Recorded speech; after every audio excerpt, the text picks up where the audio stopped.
Les amis, petite capsule militaire. Et cette fois, je vais pouvoir la faire tranquillement, avec une carte adaptée. Ah, je vous avais mal faite la dernière fois. Deep State, la carte. Deep State Map.live, pour ceux que ça intéresse. Alors avant, on va d'abord prendre l'autre carte,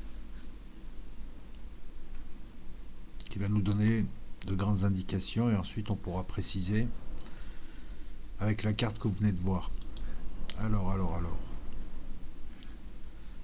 Nous sommes le 20 novembre 2024, et c'est la carte d'hier. Donc comme d'hab, ça avance, ça avance même très vite, notamment ce genre d'endroit. Ah, je crois que la ville, au moment où je te parle, elle est prise. Donc tu vois, tu as à peine le temps que déjà la ville est prise. Voilà, il y avait un réservoir d'eau, les Ukrainiens ont fait déborder l'eau, ils ont détruit le barrage. Donc il y a toute une partie qui a été inondée, ça n'a pas suffi. Les Russes sont arrivés de tous les côtés, du sud, de l'est, du nord. Et voilà, donc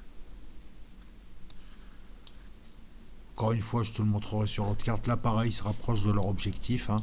Un nœud routier très important. Et ensuite, seulement, je pense, une fois qu'ils auront redressé le front, à ce niveau-là, Andriivka aussi, ils s'attaqueront à Pobrosk. Non, ce qui est intéressant, dans cette capsule, ah, tu le vois, ce filament de ville, hein, qui remonte jusqu'à Kramatorsk, Biasloviansk, hein, les deux objectifs finaux, c'est les boss finaux, hein, tu le vois. Ce qui est intéressant, c'est que Chassivière va tomber. Voilà. Les combats, maintenant, ils se passent partout, dans la ville. Voilà, la ville, c'est tout ça, hein. Il reste ça, il reste ceci, cela. Donc la ville va tomber, hein. Ils ont pris les hauteurs, ils ont pris le centre, ils ont tout pris. Stupochi, je pense que c'est pareil, de toute manière, ça va basculer. Et l'objectif, encore une fois, c'est ce filament. Et ce qui est intéressant, c'est que là, les Ukrainiens résistent à Torres parce que c'est aussi le début, on va dire, du filament. C'est-à-dire que ça peut remonter par le sud. Là, on va chaudronner. Et là, ça va avancer. Et je pense que les gars qui sont sur Chassiviar, ils vont avancer droit sur Druskivka,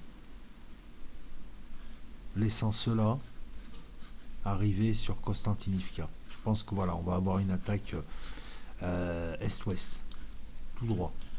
Et ensuite, ils remonteront le filament, parce qu'ils sont obligés de nettoyer ce filament. Et là, ils sont trop loin pour agir, ça avance pas assez vite. Là, cette partie-là, voilà, ça avance pas assez vite, donc ils sont encore bloqués à Seversk. On ne sait pas trop s'ils ont pris cette zone ou pas. En tout cas, ça se bagarre dans cette zone. Et là, c'est pas une zone intéressante. On va vite aller à Kupiansk, c'est ça qui est intéressant. Donc là, ça travaille, ça bouffe, hein, de plus en plus, hein. Ah, il faut savoir qu'il y a beaucoup de désertions. Les Ukrainiens s'enfuient. Là, il y a quelque chose peut-être d'intéressant. Je ne sais pas à quoi correspond ce. Il y a des combats ici. Ah, le pont a été détruit. Non. Alors ça veut tout dire. Ils veulent pas franchir la rivière, ça veut dire. Je ne sais pas qui a détruit le pont. Je pense que c'est les Ukrainiens, mais alors, quoique, si les Ukrainiens ont détruit le pont, ça veut dire que les Russes auraient peut-être pu tenter de passer. Si c'est les Russes, ça veut dire qu'ils veulent pas aller plus loin. Mais moi, je pense qu'ils vont remonter ce filament. Encore une fois, ils vont remonter les deux filaments. Enfin, ils vont remonter et descendre. Encore une fois, l'objectif, c'est de chaudronner. Tu fermes la rivière, tout ce qu'il y a au milieu entre la rivière et l'autre front, voilà. Là, tu peux faire un énorme chaudron. Voilà. C'est ça qui nous intéresse, puisque non seulement la percée est devenue une forte entame, mais en plus les Russes ont pu acheminer leur second échelon, c'est-à-dire des troupes de réserve, et là on est en train d'élargir la base, comme je te l'ai dit. Il faut nettoyer sur les côtés, il faut élargir sur les côtés si tu veux tenir au bout. Avant de t'attaquer à la ville, il faut, voilà, tu vois, toutes ces parties jusqu'à l'Oskil, il faut nettoyer là, il faut le prendre. Tu peux pas te permettre de t'engager, c'est trop frêle. Et là c'est pareil. Alors là, ce qui aurait été super, c'est que ça avance vite là, tu vois. Si ça avance vite là, ça ferme là, ça oblige à reculer, Kucheriva, Petro, Pavlika, ça peut être intéressant. Voilà, troisième point qui nous intéresse, hop, c'est ici. Ouh, ouille, ouille, ouille, ça sent la fessée. De plus en plus de rouges, c'est-à-dire des territoires totalement conquis, définitivement conquis, on va le dire comme ça, vu la tendance. Et Souidja, c'est à côté maintenant. Et Souidja, c'est le nœud. Ouais, tout l'ensemble de villes, là. Mais Mirny, Souidja, Gontcharovka, Zao, machin, tout ça. Si tu prends ça en plus, voilà, si tu prends ça, c'est le cœur du problème. Une fois que tu as pris ça, tous ceux qui sont au-dessus, ils sont dans la merde. Alors au-dessus, les Ukrainiens tentent de résister là. Ils essayent une manœuvre qu'on appelle casser la mâchoire, hein, avant que ça se referme. C'est une manœuvre totalement désespérée dans la mesure où ils n'ont pas assez de réserves. Au bout d'un moment, ça va s'écrouler et la mâchoire va se fermer autour des troupes qui sont là et qui auraient dû déjà partir. Voilà, défendre ce territoire est complètement stupide alors que tu as besoin de tes troupes au sud, voire même dans d'autres parties. Il vaut mieux à la limite bloquer par là. Voilà. Là, encore une fois, ça travaille au flanc, donc l'objectif, hein, c'est de fermer. Là, c'est de couper. Là, c'est de couper pour bien fermer la poche. Et les Ukrainiens continuent à envoyer des hommes là alors qu'ils ont plus de 100 000 déserteurs. Enfin, 100 000 abandons de poste. Alors tu vois bien, voilà, ça se rougifie. Les Russes reprennent le contrôle de tout ce qui avait été pris un petit peu par les Ukrainiens, mais ça servait à rien. Donc voilà. Quel était l'intérêt d'aller attaquer ces poches, de les prendre, de les tenir 15 jours et de les perdre ensuite en ayant 1000 morts par-ci, 500 morts par-là, 33 000 morts là. Voilà, tu vois bien, hein, donc tu vois la poche. On va arriver au tiers. Maintenant, on va voir ça sur Deep Map. C'est plus intéressant parce qu'on a le relief là. Ça, c'est intéressant le relief. Ici, parce que tu ne te contentes pas seulement de mettre des flèches. Tu vois, pour aller de Chassiviar, là c'est moins flagrant, mais cette zone pâle là, c'est la zone c'est la zone où se passent les combats, où sont les Russes et les Ukrainiens. Voilà. Donc, tu vois. Et ce que tu vois aussi, c'est les hauteurs. Si tu prends Chassiviar, tu es sur les hauteurs. Mais tu es encore trop loin du filament. Si, tu pourras bombarder un peu, mais... Et ensuite, tu fais comment? Là, ça avance aussi. Alors, on va jouer du stylo un petit peu. Tu vois le filament, là? Konstantinivka, ça remonte jusqu'à Kramatorsk. Hein. Si tu faisais de la géométrie, tu m'aurais dit, il faut aller tout droit. Tu peux pas. Tu peux pas, il y a du relief. Je t'explique. Ton relief, là, tu fais passer des hommes, tu fais passer un peu de matos, mais tu fais pas passer une logistique. La logistique, elle passe forcément par les bas. Là, c'est un bas. Petite vallée.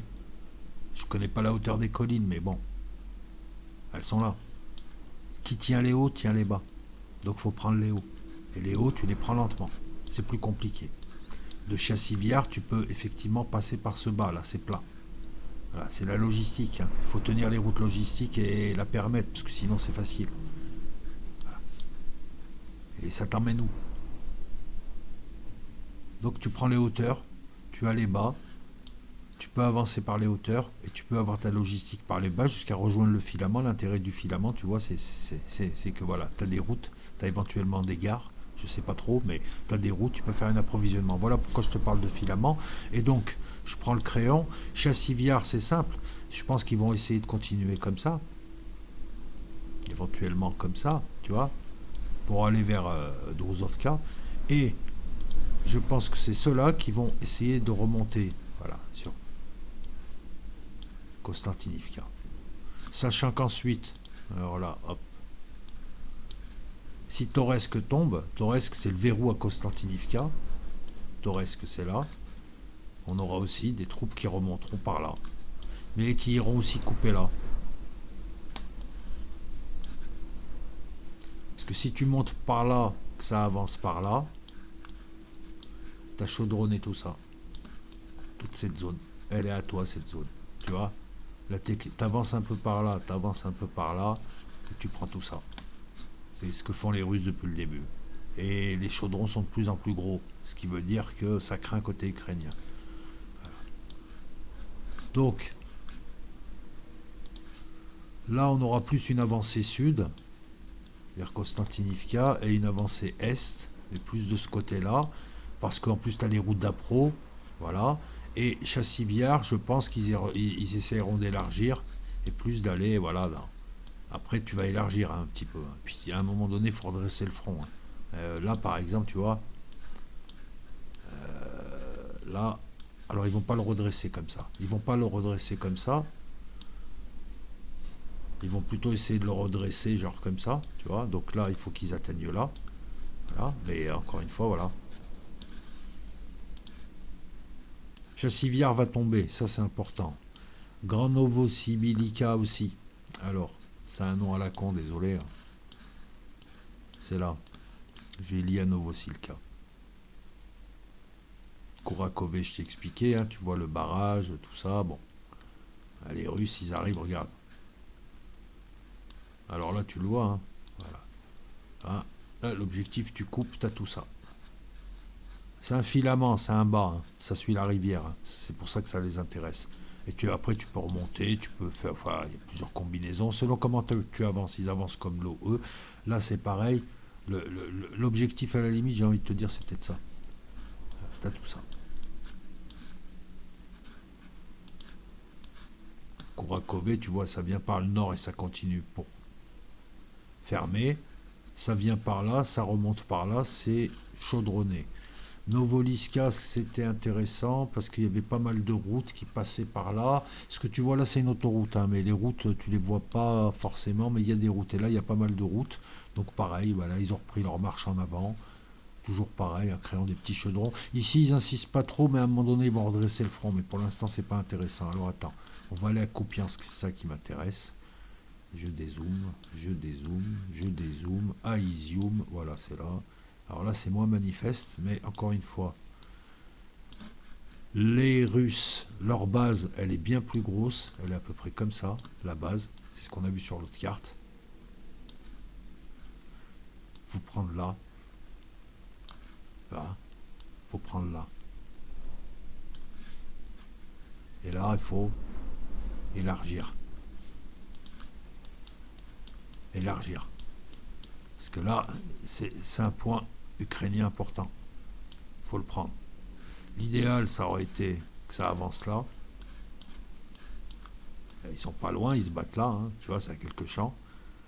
Parce que, encore une fois, tu chaudronnes tout ça, et tu forces en retrait, et tu peux travailler tranquille la ville. La ville, une fois que tu la prends, alors il va falloir monter là, hein.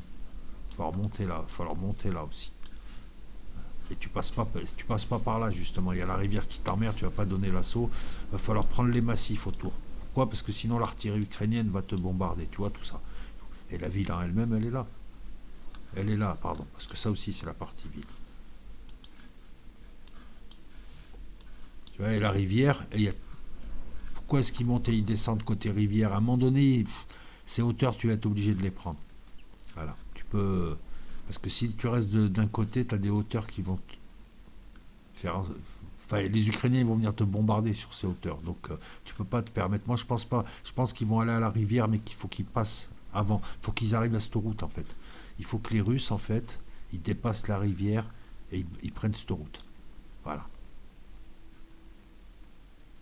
Ça te donne de la profondeur stratégique pour tes dépôts de munitions, pour tes troupes, etc. etc. Et tu peux organiser une logistique de Kocheriva, de Podoli, de Kirilivka, en tout cas la dernière logistique, la dernière ligne logistique. Hein, pas la plus importante, mais qui permet de redistribuer dans la zone. Tu as l'Oskil qui est une barrière naturelle. Voilà. Alors, ben voilà, petit point tranquille. Je vais te mettre ça sous forme de capsule. Et puis voilà, quoi, avec cette carte, ça permet, voilà, on a le relief, c'est ça qui est intéressant. Et puis voilà, allez, à plus dans le bus.